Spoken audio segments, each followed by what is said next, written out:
Public advocate.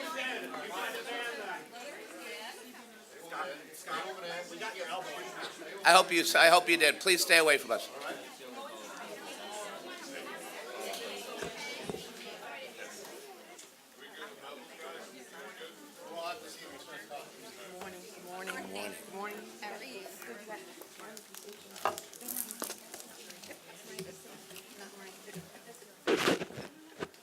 Good morning, everybody. We're happy to hear everyone's opinion, but today, this press conference is a joint effort by the public advocate, Letitia James. Please give her a big round of applause. She's here today.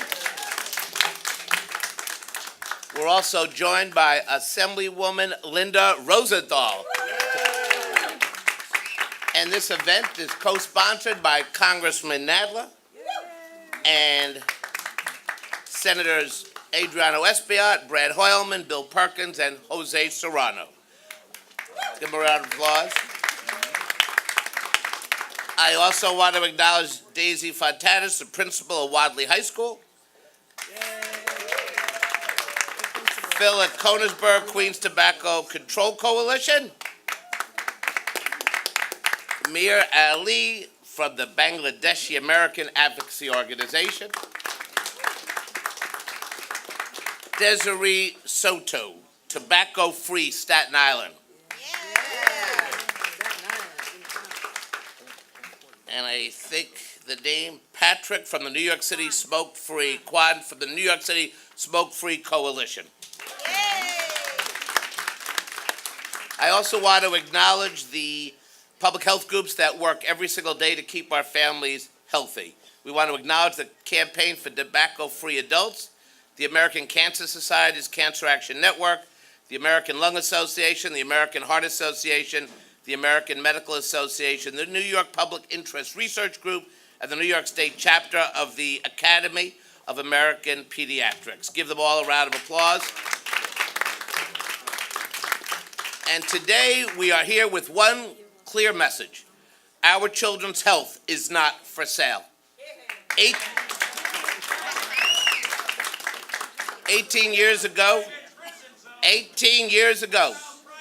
we stood up, 18 years ago, we stood up to cigarette companies with the same. We heard you outside. Can you please pipe down? Hear me inside because it's a scandal. Come on, Randy, stop. One issue at a time. You'll have your turn in the near future. 18 years ago, we stood up to cigarette companies with the same message. We made them sign an agreement saying that they would not advertise cigarettes to our children. And guess what? Cigarette use by middle and high school students dropped dramatically by a whopping 80%.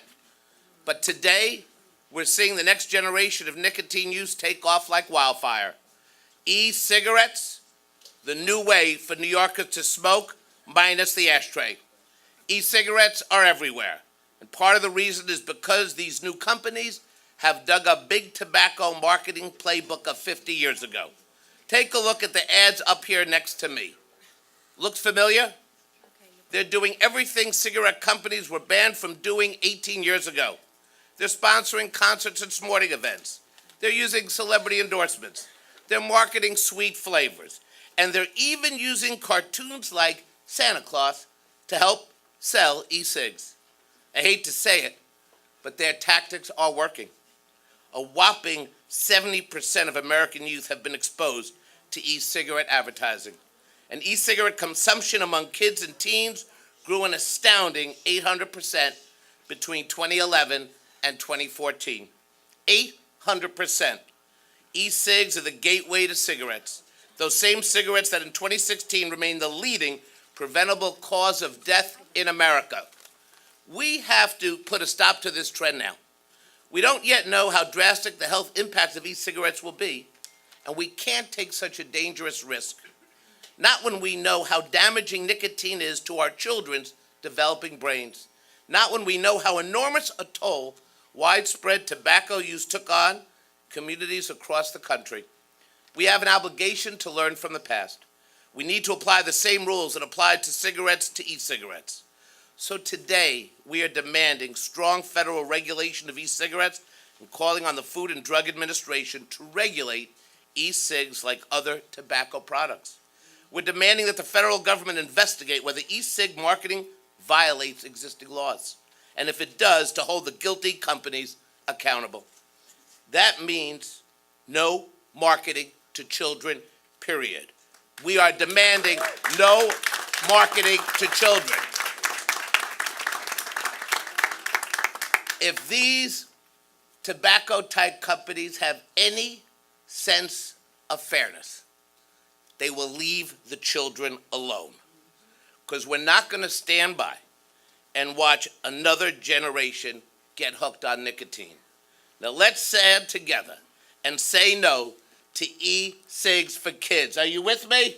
Yes. I can't hear you. Yes. We say no to e-cigs. No to e-cigs. Stay away from our children. Stay away from our children. We're not going to make the same mistake again. We're not going to make the same mistake again. Tell the profiteers and the cowards to stand down and leave our children alone. Stand down and leave our children alone. And if you don't want to listen to me, you don't have to repeat this. If you don't want to listen to me, then maybe you'll listen to this woman, public advocate Letitia James. A round of applause to our Comptroller, Scott Stringer. Come on, you can do better than that. Let's give it up for Scott for all that he is doing. Where are my children? I want all of my children around me. And if all of those who vape and vote would sign a pledge right now not to market to children, we would be in agreement. All right. We'll talk to you afterwards, sir. Thank you very much. So first of all, I want to also give a round of applause to Assemblywoman Linda Rosenthal for all that she is doing here on the Upper West Side. She has truly been a leader. I want to thank all of my colleagues, of course, the medical community and community leaders for coming here today. We know the dangers of cigarettes. We know the dangers of nicotine. We know the dangers because we know lung cancer, and we know emphysema, and we know heart disease, and we know mouth cancer, and we all know death. Cigarette smoking causes 1 of every 5 deaths in the United States, and the public campaign about the health hazards of smoking has been a huge win for public health. Let me smile for your camera. But we will not turn the clock back. So we have assembled this morning to sound the alarm, to launch the campaign, to protect our young children against the new fad in town. They're colorful. They've got flashing lights. They've got seductive slogans, enticing flavors. E-cigarettes. These new form of cigarettes are marketed as the safe alternative to conventional cigarettes because they do not contain tobacco. And unlike traditional cigarettes, which are barred from marketing to children, e-cigs have no ban. And they do not hold back. E-cig marketing is seductive, reeling children in with enticing flavors like peach breeze and vanilla and chocolate. The ads use themes of independence and rebellion. And on every block, a vape store is beckoning our children to try a variety of great flavors and a healthy smoking alternative. In fact, on my way up here from my beloved Brooklyn, I saw a number of your stores. And unfortunately, too many of them were too close to our schools. In fact, more than 70% of American youth are exposed to e-cig advertising that tells them exactly this, that they are constantly reminded that e-cigs are cool because celebrities use them. These marketing ploys work. I can tell you e-cigarettes are not cool. E-cigarette consumption by high school students has soared in recent years, nearly 9 times from 2011 to 2014. And e-cigs use among middle school students has more than tripled from 2011 to 2014. And the truth is that while e-cigarettes will have you believe that they're healthy, not one single clinical study has been submitted to the FDA. Do we know what chemicals are in e-cigs? No. Do we know how much nicotine you inhale? No. Do we know how dangerous these e-cigs truly are? Yes, we do. Yes, we do. And so we know that that was, we didn't practice, but we do know that a recent study from Harvard School of Public Health found a chemical in the majority of flavored E-Cigs, which is linked to serious respiratory diseases. And we know that nicotine is addictive and can be extremely detrimental to brain development. And we do know that the Centers for Disease Control stated that no youth, not one young person, should use e-cigarettes. So today we are here to say that we need tougher regulations and standards for e-cigs and manufacturers. We need the FDA and the FTC to require manufacturers to disclose exactly what else is in these products, because none of us know. We need more information about the impacts of e-cigs, and we need to stop e-cigarette companies from marketing to our most vulnerable constituents, our young consumers, our children. We need to stop this problem before it gets any worse. So thank you all for coming, and again, I want to thank the Comptroller of the City of New York for assembling us all today to stamp out e-cigarettes. Thank you.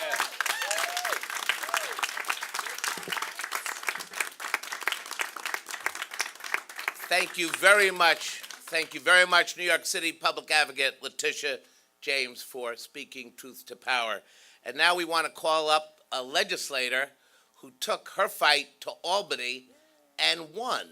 And she has made it clear that this package is not going to fall into the hands of our children, because this is merely a cigarette.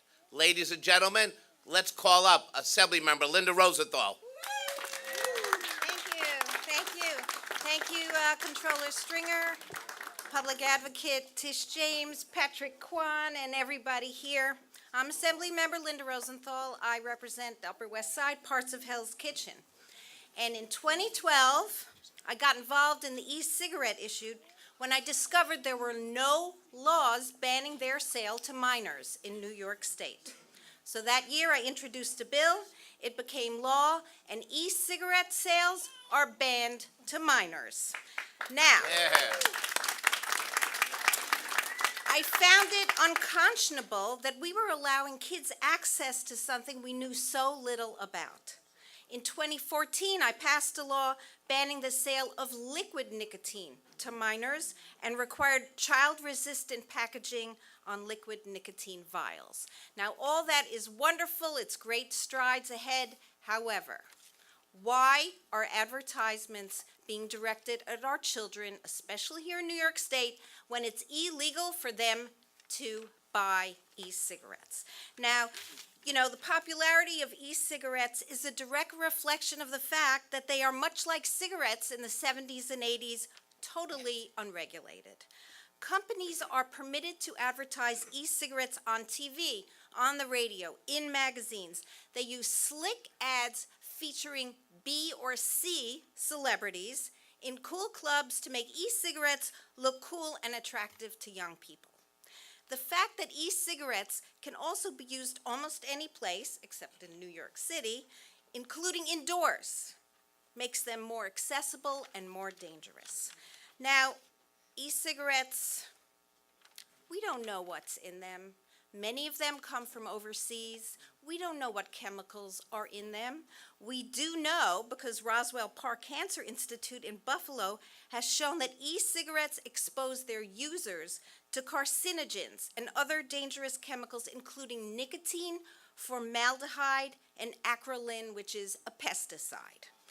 A recent study by the World Health Organization showed that people exposed to secondhand vapor from e-cigarettes have nicotine in their blood. And another study showed that levels were comparable to those exposed to traditional tobacco products. Now, I was a 20-year smoker. I'm a 17-year without cigarettes. Yeah. But I know how addictive nicotine is. Now, if children have access to their parents, their friends, they're not regulated well enough in stores, in vape stores. They buy them, they get hooked. You know what the next step is? Cigarettes. This is a scourge on our society. You don't need it, but we do need the federal government to step up, use the power they have to issue strong regulations, warning on packages, and eliminate the existence of e-cigarettes in the lives of minors. All right. Thank you very Linda much. Rosenthal.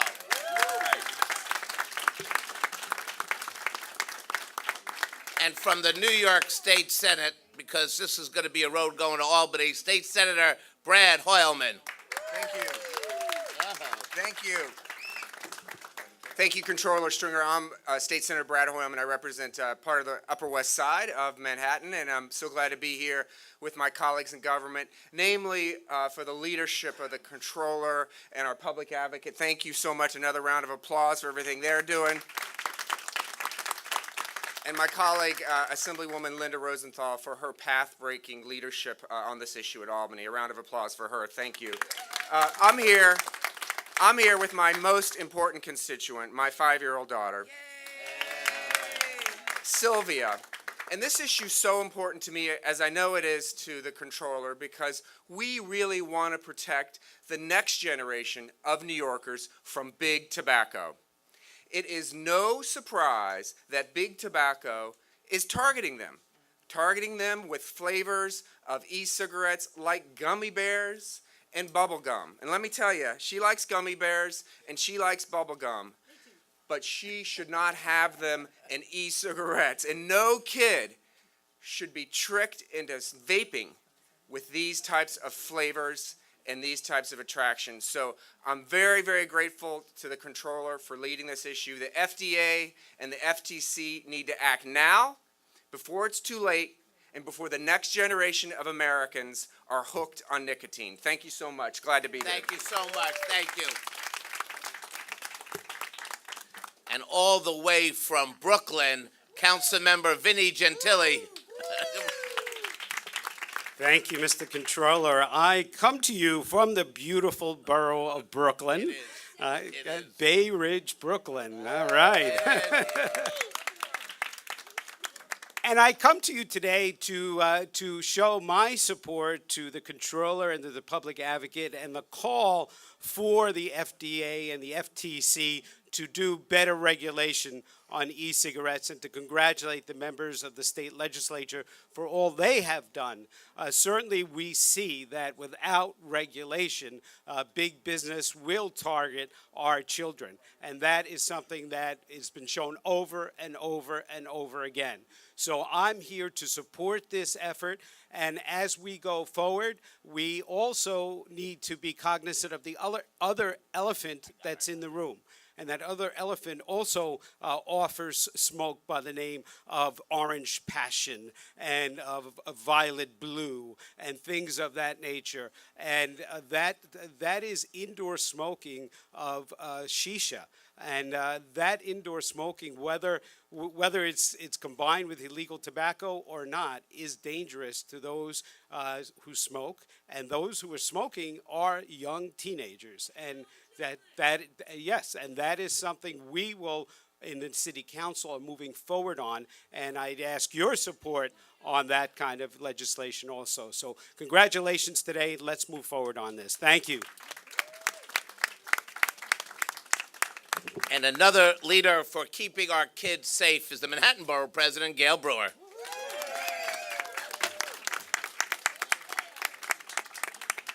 Thank you very much, Comptroller and Public Advocate and all the elected officials. I am honored to be here today. I know that last April, the Centers for Disease Control announced that e-cigarette use among teens doubled in just 1 year, while e-cigarette use among middle school students tripled. Meanwhile, and this is not good news, overall tobacco use stopped declining from 2011 to 2014. These are not good numbers. We are waiting for more research on the long-term effects on adults and e-cigarettes and all different chemicals in them, but we know the effects of nicotine on teens. And I want to thank all the kids. Are there any kids here today? Yay. Thank you all for coming, and thank you for being here. And the fact is, when teens, as we all know, are exposed to nicotine, it can harm or impair their brain's development. And as everyone has said, it promotes addiction. We also know that there are other dangerous chemicals in these projects, as the Assemblywoman indicated. One flavoring chemical found in more than 75% of these e-cigarettes is linked to lung damage and respiratory disease and goodness knows what else. Just as with cigarettes, it's really simple. We cannot allow poison to be sold to our kids in stores as easy as a pack of chewing gum. The Federal Trade Commission and the Food and Drug Administration must leave no stone unturned. We must explore every avenue to prevent e-cigarettes being marketed and advertised to kids. And I have a message to the manufacturers making, marketing, and selling these products. Do the right thing. Don't market or sell to these things to teens and kids. And I want to add, I'm the sponsor of the law that was passed when I was in the city council, no smoking in parks and beaches. It was hell to pass. A lot of pushback, but it worked. And this will work also. Thank you, everyone who's here. Thank you for coming. Thank you. Please welcome Karen Blumenfeld, the Global Advisors of Smoke-Free Policy, representing them. Where's Karen? Give her a big round of applause. Well, this is a monumental day, clearly. I'm with Global Advisors on Smoke-Free Policy. We've been working on this issue for some time, and we're so proud of the Comptroller for hosting this event and for New York City for all the work that it's done in the state to regulate and restrict e-cigarette use and regulations. Now, we all know that self-regulation of e-cigarette marketing and advertising clearly doesn't work. The classic tobacco industry playbook that was banned for cigarettes has been reinvented as the Bible on how to market e-cigarettes to our most vulnerable population, our youth and our young adults. We know that foxes do not watch the henhouse for a very good reason, which is why this literally exploding e-cigarette market needs swift and comprehensive regulation. And I thank everyone here and our leadership for trying to make this happen. Thank you. Thank you very much. Thank you. A real leader in this effort from the New York City Smoke-Free and Public Health Solutions. Please welcome Patrick Kwan.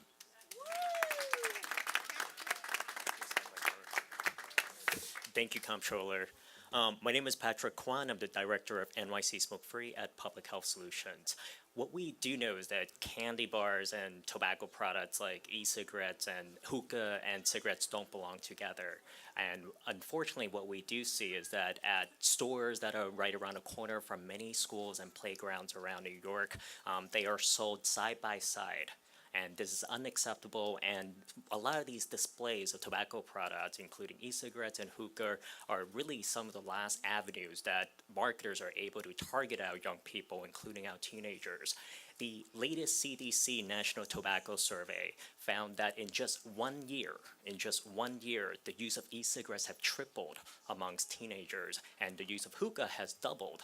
And this is completely unacceptable. What we do know is that nicotine is dangerous for kids at any age, whether they are coming from e-cigarettes, coming from hookah, or from cigars.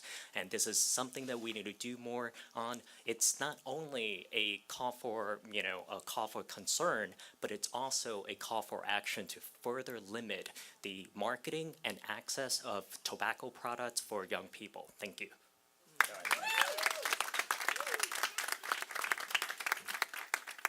Two more speakers, but I want to call up a leader in Albany again because we need this state legislative coalition building. Please welcome Joanne Simon from Brooklyn, New York State Assembly.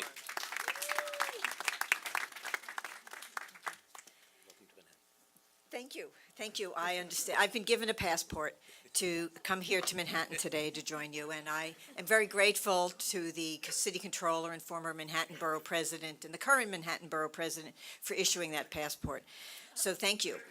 I am here today to lend my voice in support of this effort to limit and ban e-cigarettes to our youth. There is nothing good about this product for our youth. It is nicotine. Nicotine does not have beneficial effects to our youth. It affects brain development. And worse than that, this is the marketers creating a habit in our young people. That is not good. This is not a habit that young people should be encouraged to develop. It will cost them a fortune in many ways over their lives, and it will cost all of us in society. So I am here to lend my strong support to this effort, and I thank you for your attention today. Thank you very much. Thank you, yeah.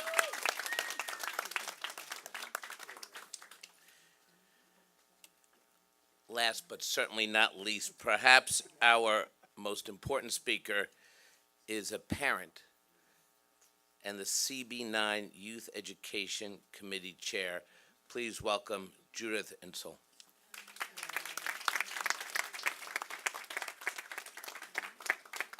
Good morning, everyone. I'm so pleased to have this opportunity to come out and support the efforts of our politicians against e-cigarette pointed towards youth.